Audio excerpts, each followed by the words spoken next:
the Johnson Wax Program with Fibber McGee and Molly.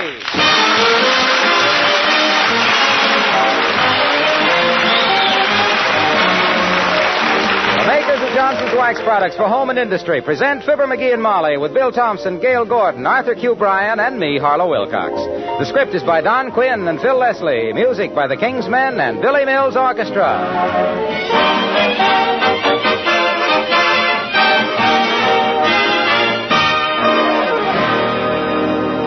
Tell me, have you tried Johnson's Cream Wax on your furniture? Yes, I said Cream Wax. It's the very newest Johnson's Wax product, and believe me, it's something very special. Let me tell you about Cream Wax. In the first place, it has astonishing cleaning power. Rub a little Johnson's Cream Wax on a tabletop or some smudgy white woodwork, and you'll be amazed how quickly and easily the dirt comes off. That's because this creamy white liquid contains several cleansing ingredients. But that's only one of the nice things about Cream Wax. It also contains genuine wax, so it quickly polishes up to a bright, sparkling wax luster. This Cream Wax finish is hard and satiny smooth. It lasts and lasts. Needs repolishing only occasionally. It won't get dull and smeary as ordinary oil polishes do. And the Cream Wax finish is dry. Dust and dirt can't stick to it, so dusting is really easy. Why not try it? Johnson's Cream Wax is perfect for cleaning and wax polishing all your furniture, light woodwork, and your white kitchen equipment.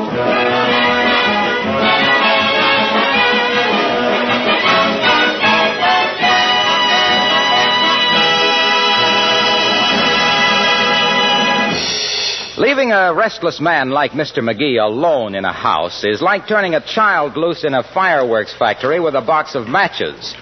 That's why Mrs. McGee is hurrying home from a shopping trip with her arms full of bundles and her heart full of apprehension. As we join Fibber McGee and Molly.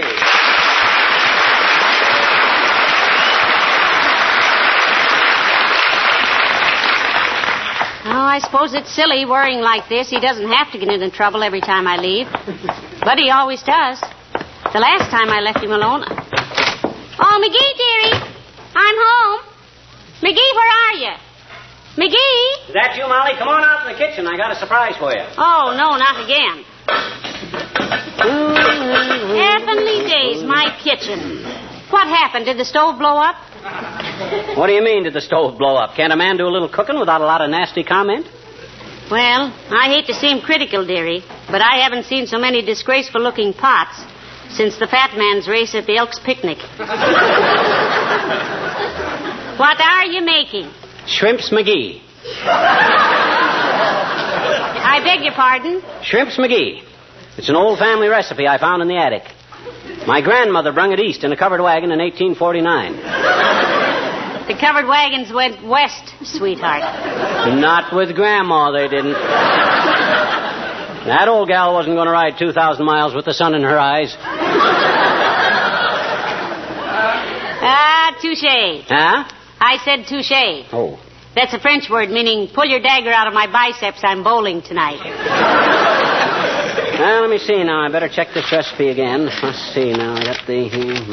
Hey, is there a spring house around here anyplace? A what? A spring house. The recipe says run down to the spring house and fetch a crock of butter and have Miller grind 5 ears of corn. Well, I can't do it right away, Pet. I have to oil my spinning wheel. Mm-hmm. And then go shoot some squirrels for dinner. Look, would I be prying into the family secret, sweetheart, if I asked what this mess is boiling on the stove? This mess? Why, that's the sauce. It's the sauce that's the main thing with Shrimps McGee. Yeah? Betcha. In 15 minutes, I add 2 tablespoons full of sorghum molasses, 5 drops of vinegar, a twist of an orange peel, and a pint of horseradish. A what of horseradish? A pint. It says right here that... Oh, it says a pinch of horseradish. No. Grandma's handwriting is a little wriggly. This is the trickiest recipe. Now, if that's Oscar of the Waldorf, I'll pretend I don't know you. Come in. McGee? Oh, we're out in the kitchen, Latriv. Oh. Hello there. I was just going... Good heavens, what are you doing? Moving? No, we're not moving. It's a logical question, however, sweetheart. You've got dishes out that I'd forgotten we had. I'm making Shrimps McGee, Latriv. Old family recipe. My grandmother was notorious for it. I'll bet she was. Was she terribly lonesome, McGee, after the family ran away? They didn't run away, Mr. Mayor. They were carried away. Okay. Scoff if you want to deride. But by George, when you fling a lip over this... it's time to put in the potatoes. Hand me that bowl over there, Latriv. Oh, yeah, here you are. Did you say potatoes? That's what I says, potatoes. What's the idea of cutting them into cubes and putting all those black spots on them? Well, the recipe says dice 7 to 11 potatoes.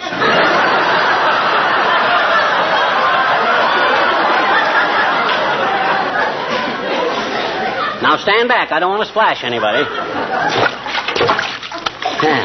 There we are. Well, I don't have to add the rhubarb and the coconuts for 12 minutes yet. Did your grandmother live to a ripe old age, McGee? 103. Broke her neck breaking a Mustang in Wyoming. Well, if Metro-Goldwyn-Mayer has any trouble with Mickey Rooney, McGee, they can send for you. What do you mean? You're from a Hardy family yourself. That's cute. Well, if you're through with the egg beater, dearie, I'll wash it and put it away. No. Don't do that. I haven't whipped the sauerkraut juice yet. Oh. Sauerkraut juice. I never... You know, that sauce actually smells delicious. Well, Natch. Well, look, I got a few minutes here before I have to add any more ingredients, Trev. So let's chat. I'd love to, McGee. But I've got to get back to the city hall. Yeah? I've just gotten a report that Russia has recalled her consul for talking too much.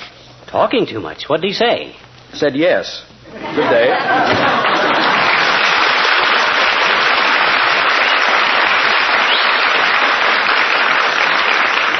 My goodness, if there's one thing I don't understand, it's international politics. No, me either. Give me something simple like one of Grandma's recipes. Hey, hand me my razor there, will you, on the sink? What's the razor for? Well, the recipe says shave 3 carrots, and I got them all lathered up here, ready to go. Hey there, Johnny! Hey, daughter! Oh, it's the old-timer, McGee. Anybody home, kid? Not a soul, old-timer. We went out. Oh, well, in that case, I'll come back later. Well, for goodness sakes, McGee, he left. Oh, my gosh, you should have known I was only kidding. Boy, oh, boy. Just get a whiff of that stuff, will you, Molly? Don't it smell good? I haven't hardly got it started yet, and it already seems to me... Hello there, Johnny. Hello, daughter. Oh, hi, old-timer. Come on in. Yes, do, Mr. Old-timer. We thought you'd gone. Nope. I was here a while ago, but you were out, so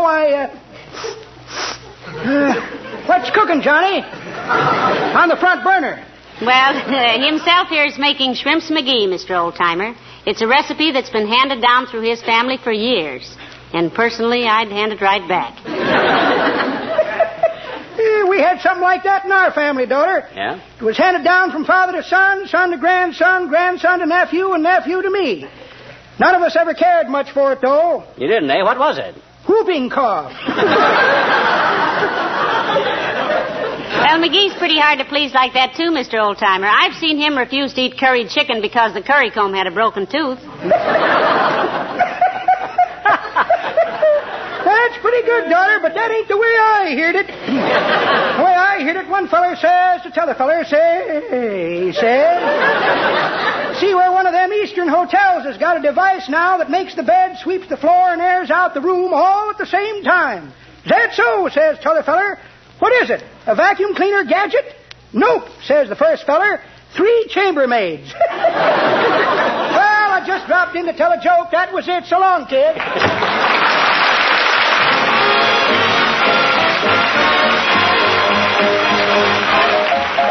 Billy Mills and the orchestra and My Adobe Hacienda.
mind when you finish your grandmother's recipe, dearie. Yeah? My kitchen looks like an explosion in a dining car.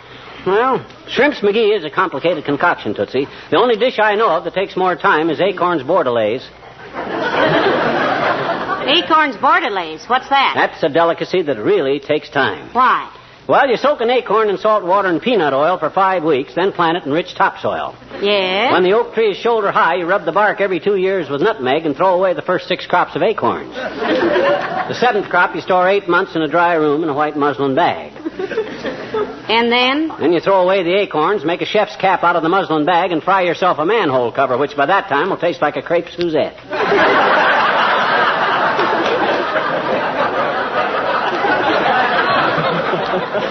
And you know what? Oh, I forgot to order the shrimps. Hand me the phone. Here. Thanks. Hello, operator. Give me Jimmy Sales Market at 41150. Oh, is that you, Mert? I haven't heard your voice for a long time, Mert. Where you been? Oh, working in a laundry while the union arbitrated, eh? Very intelligent of her, too. Yeah. Says she wanted to iron while the strike was hot.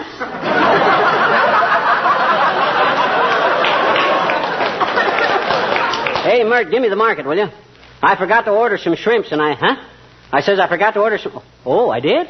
Oh, thanks a lot, Mert. She says I called up and ordered them 3 hours ago. Well, maybe we can deduct our phone bill as secretarial service. Yeah. You know something, dearie? It doesn't make any sense, but that sauce you're making smells simply marvelous. Well, it should. I'm putting everything I have into it. Say, you know what? Yeah? I'm going to have so much of this stuff I should have asked Latriv to stay for dinner. I never thought of it. Well, you go ahead and cook. I'll give him a ring at the city hall. Oh, my gosh, look what I did. This pan came apart. Well, that pan's supposed to come apart, dearie. That's a double boiler. Oh. Isn't that wonderful? That's what the recipe says to use. Imagine my grandmother knowing about a thing like that.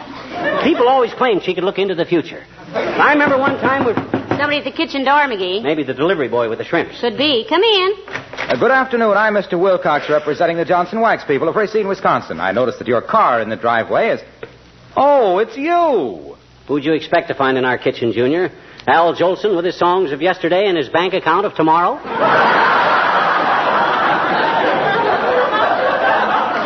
We live here, Mr. Wilcox, remember? Oh, sure, but I usually come in the front door. And coming around the backyard like this over fences, I was a little confused. Over fences? A dog was chasing me. Whose dog? I don't know. A big brown one with red eyes and 3,000 teeth.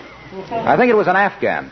Well, it couldn't have been so vicious then, Mr. Wilcox. You know, my Aunt Sarah's crocheted several of them, and all they do is lie across the foot of the bed. An Afghan is also a dog, Molly. That'd be old Will Conley's dog down the street, Junior. Very gentle animal until it takes a dislike to somebody, and he hasn't found anybody he likes yet. Why was he after you, Mr. Wilcox? Well, he thought I was trying to steal Mr. Connolly's car, I guess. Were you? No, I was just polishing it up for him with Carnew. Did old Conley ask you to polish his car, Junie? Well, no, he didn't. Mrs. Connolly did. Oh. She told me to show him how simple it was with Carnew because he was so lazy he wouldn't do anything unless it was easy. He was watching me out the window. Yes, and then? Well, I started applying Carnew, rubbing just hard enough to loosen the grime, and then let it dry to a white powder, you see. Mm-hmm. Well, as long as you're wound up, schoolboy, finish the pitch. Well, that's really all there is to polishing a car with Carnew. After it dries, you just wipe it off. Cleans and polishes in one easy application. That's why it's the most popular car polish on the market. With Carnew, you get more pride with less perspiration. You see... What's the matter, Waxy? What do I smell? What's cooking? It's wonderful. Why, it's the sauce McGee is cooking, Mr. Wilcox. He's making shrimps McGee for dinner. Yeah. Makes your taste buds burst into bloom, don't it, Bud? You like shrimps? Stay and have dinner with us. Can you, Mr. Wilcox? Can I? Why, kids, you've saved my life. My wife isn't cooking dinner for me tonight anyhow. She isn't. Why not? Why should she? I'm eating with you. Well, call me when the shrimps are ready. I'll be in the living room reading your book. You know, this might turn out to be quite a party, dearie. Well, we got plenty of stuff. See if you can get Doc Gamble and Wimple to come over, too. All right, I will. And, dearie, when you fill all the pots and pans in the kitchen, there are 2 laundry tubs in the basement and a sprinkling can in the garage. Let me know if there's anything I can do for you. Okay, Snooky. There goes a good kid. She thinks I'm making half of this recipe up as I go along. But she's so wrong. I'm making it all up. If my grandmother ever had it... Come in. Hi, Mr. Wilcox. Where's Mr. McGee? He's out in the kitchen, Teeny. Oh, thank you. Hi, Mr. McGee. Oh, hello there, Teeny. Now, don't get in my way now because I'm very busy. Sure looks like it, I bet you. What you cooking, mister? Special recipe, sis. Shrimps McGee. Been in the family for 100 years. Oh, and they're still good? The recipe, sis, not the shrimps. Now, look, I'm a very busy man. Was there anything you wanted? Sure. Okay, let's have it. I got a little problem in arithmetic, mister. You have, eh? Yes, I says you have, eh? You have what? A little problem in arithmetic. Who? You. Me? Yes. I know it.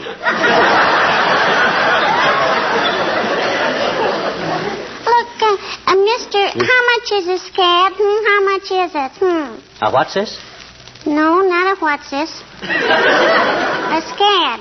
Willie Toop says his uncle has scads of money, and I can't argue with him because I don't know how much is a scad, I bet you. Well, that's a very simple problem, sis. That's the craniform system of tabulation. Well, Willie's... Well, you see, Teeny, the metrical system is based on units of 10, like tens, hundreds, thousands, millions, etc. Sure. We got that in school, I bet you. Certainly. Now then, the craniform system is based on units of several. You see, you know what a oodle is. No. No. But everybody says my dog has oodles of fleas. Exactly. There are several scads in a oodle, plenty of oodles to a gob, lots of gobs to a heap, and batches of heaps to a load, and multifarious loads to a galore. Understand? Well... No. Well, let's put it this way. Suppose you had several oodles of peanuts. Somebody gives you a heap more. How many scads would you have? Loads, I bet you. Loads of scads or lots of gobs or a batch of heaps? And if you had heaps of loads, what would you have? Peanuts galore. Yeah. That's wonderful. I never knew anybody to pick up the craniform system that fast before in all my life. Oh, boy. Can I ever argue with Willie Toops now?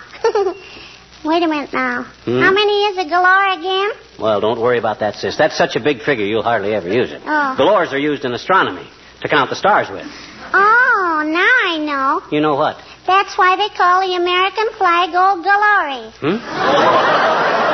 Sure, because it's got so many stars. No. Oh, thanks ever so much, mister. Thanks, just scad. You're welcome a heap, sis. Goodbye, mister. So long.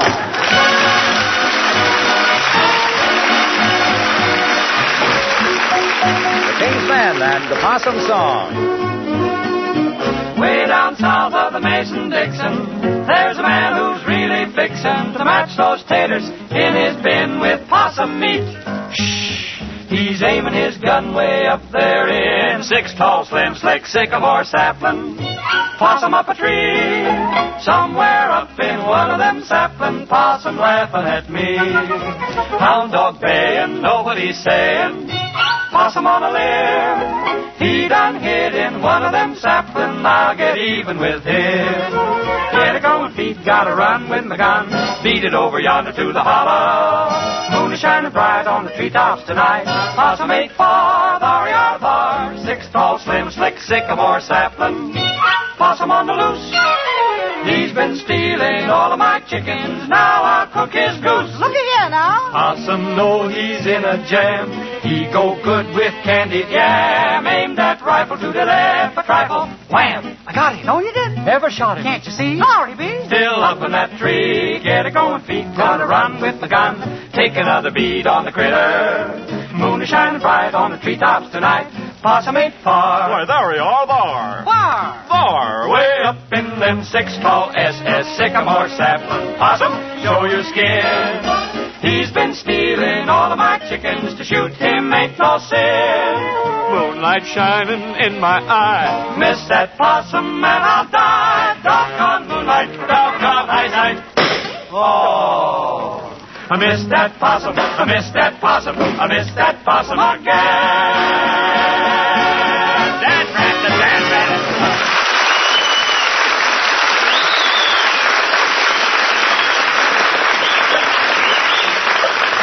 Oh, I had a goat emptied 8 tin cans and then would eat the lids. He didn't care for people much, but loves his wife and kids. Oh, the monkey and the coconut. Hey, Molly, is everybody here? Everybody but Mr. Wimple, dearie. Mayor Latrivia and Harlow are in the other room, and Dr. Gamble just arrived. Oh, fine. Yes, and say, if this concoction of yours is as good as it smells, McGee, you can sign me up as a regular boarder. It does smell good, doesn't it, Doctor? It certainly does. I can hardly... What are you doing now, Prudence?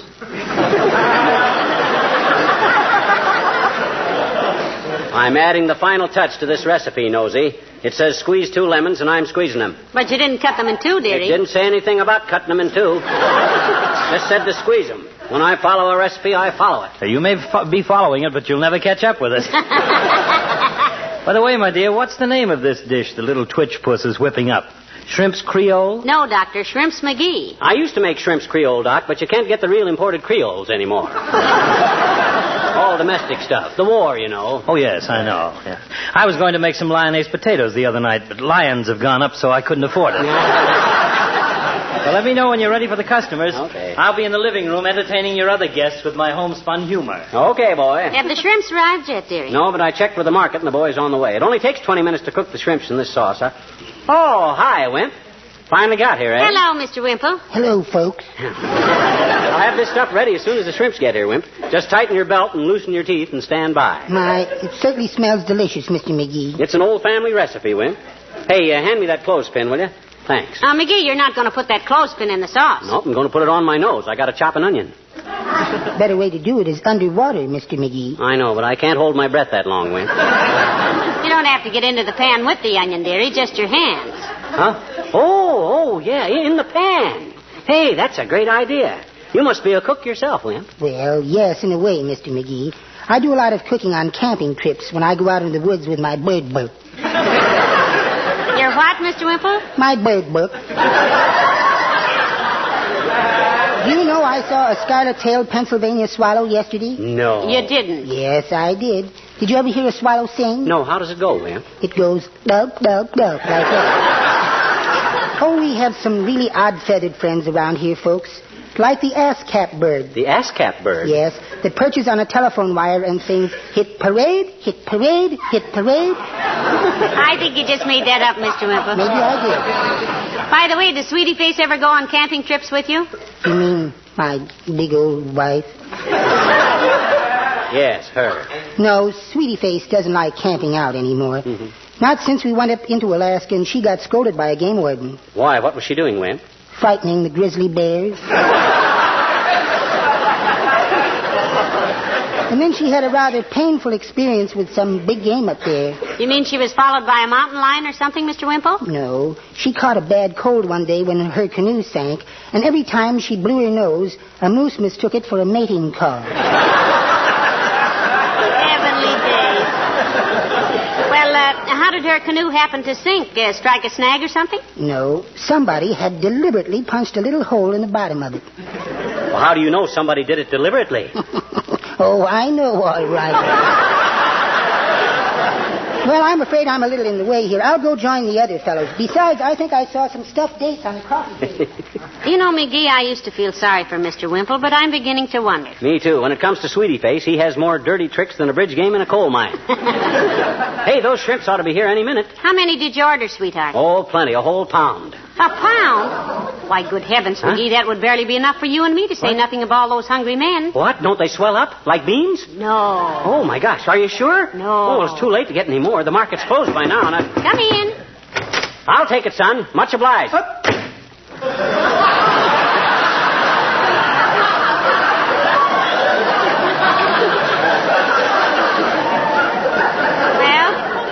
What are you going to do, McGee? You've got enough sauce there for 7,000 shrimp and enough shrimps for 3 ounces of sauce. Well, don't worry, kiddo. I got out of worse jams than this. I remember one time... Well, I'll be... Why, these aren't shrimps. These are sardines. I told that market distinctly to send me shrimps, and look at this. Sardines. Sardines? What was that? Sardines? Sardines in that beautiful sauce? Sardines? That reminds me. I have a very important council meeting. Excuse me. Sardines, my goodness, come to think of it, Sweetie Face doesn't know where I am. I'd better be going home. Well, good night. Mr. Wimple. I'd love to stay myself, but I just got word from the hospital. Serious case. Compound resumption of interior delostrum. I'll be back if I can make it. Thanks anyway. But, Doctor, Say, Doc hasn't got his car here. I better drive him. Hey, Doc, wait a minute. I'll take you to the hospital. Oh. Well, what do we do now, dearie? Well, that's simple. We sit down and have ourselves a nice platter of Shrimps McGee. With those sardines?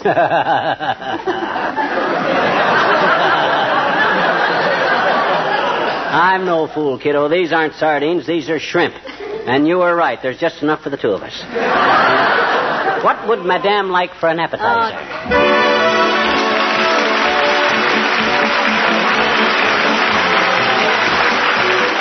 Isn't it strange how long it took most of us to realize the beauty of a fine wood surface? Why, only yesterday it was the style to have tablecloths over the dining room table, runners and doilies on the buffet, and needlepoint or old shawls over occasional tables and the piano. But how refreshing it is now to walk into a home where the tabletops and other wood surfaces are richly polished, with Johnson's wax, of course, to make beautiful settings for old china, candlesticks, and flowers. Look around your living room and see if you've made the most of your tabletops and other wood surfaces. You'll be amazed what a coat of Johnson's wax will do for them. Johnson's wax makes the finish glow and sparkle, and the grain of the wood shows up so clear and lovely. Johnson's wax floors have a smooth, mellow luster. They're protected against dirt, wear, and moisture. Chair arms, radios, Venetian blinds, leather goods gleam with wax protection, and they're so easy to keep shining clean. Believe me, the magic touch of Johnson's wax will do wonders for the beauty of every wood surface in your home. Try it, won't you? Johnson's wax, paste, liquid, or cream.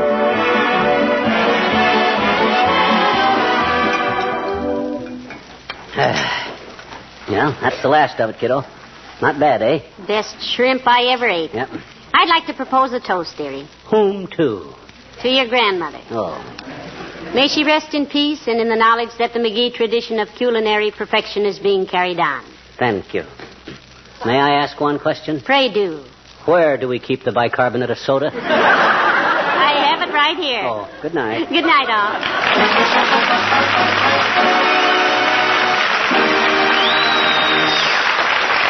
This is Harlow Wilcox speaking for the makers of Johnson's Wax products for home and industry, inviting you all to be with us again next Tuesday night. Good night.